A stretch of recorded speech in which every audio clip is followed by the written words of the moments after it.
News 16 Kerala.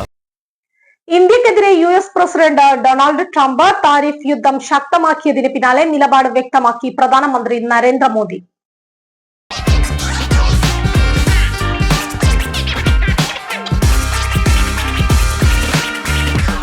നാട്ടിലേക്ക് യാത്ര ചെയ്യുമ്പോൾ ലഗേജ് ഒരു ടെൻഷനാണോ? ഭാരം കൂടിപ്പോയി, റീപാക്കിംഗ്? എന്നാ ഇനി ടെൻഷൻ വേണ്ട. നിങ്ങളുടെ സാധനങ്ങൾ സേഫ് ആൻഡ് സെക്യൂർ പാക്കിംഗ് ഉൾപ്പെടെ കുറഞ്ഞ ചെലവിലും കൂടുതൽ വേഗതയിലും നിങ്ങളുടെ ഡെസ്റ്റിനേഷനിലേക്ക് എത്തിക്കാൻ prime express cargo Kuwait. Air and sea cargo, courier service, road freighting. Prime express cargo Kuwait. അപ്പോൾ ഇനി ടെൻഷൻ വേണ്ട. Prime express cargo Kuwait.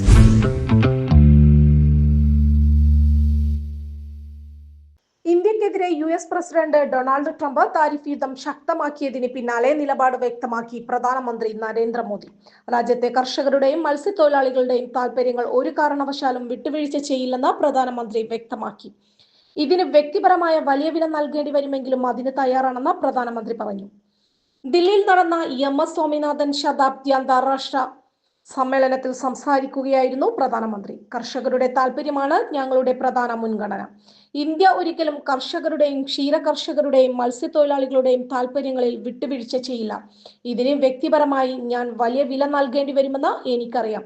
പക്ഷേ ഞാൻ അതിന് തയ്യാറാണ്. രാജ്യത്തെ കർഷകർക്കും മത്സ്യത്തൊഴിലാളികൾക്കും ക്ഷീര കർഷകർക്കും വേണ്ടി ഇന്ത്യയും തയ്യാറാണ്. ട്രംപിന്റെ താരിഫ് പ്രഖ്യാപനത്തിന് പിന്നാലെ പ്രധാനമന്ത്രി പറഞ്ഞു. അതേസമയം ഇന്ത്യക്കെതിരെ 50% തീരുവ ഏർപ്പെടുത്തിയിട്ടുള്ള അമേരിക്കൻ പ്രസിഡന്റ് ഡൊണാൾഡ് ട്രംപിന്റെ ഉത്തരവിന് പിന്നാലെ അമേരിക്കൻ ഉൽപ്പന്നങ്ങൾക്ക് ഇന്ത്യയും തീരുവ ഉയർത്തുന്നത് ആലോചിക്കുന്നുണ്ട്. എന്നാൽ ഉടനടിയുള്ള തിരിച്ചടിക്ക് കേന്ദ്ര സർക്കാർ മുതിരില്ല. സംയമനത്തോടെ ആലോചിച്ച് തീരുമാനമെന്നാണ് സർക്കാർ വൃത്തങ്ങൾ പറയുന്നത്. റഷ്യയിൽ നിന്ന് എണ്ണ വാങ്ങുന്നത് ഇന്ത്യ ഉടൻ നിർത്തില്ല. എന്നാൽ അമേരിക്കയുമായുള്ള വ്യാപാര കരാറിന്റെ കാര്യത്തിൽ കൂടുതൽ ഉൽപ്പന്നങ്ങൾ ഇളവ് നൽകുന്നതടക്കം ആലോചിക്കും.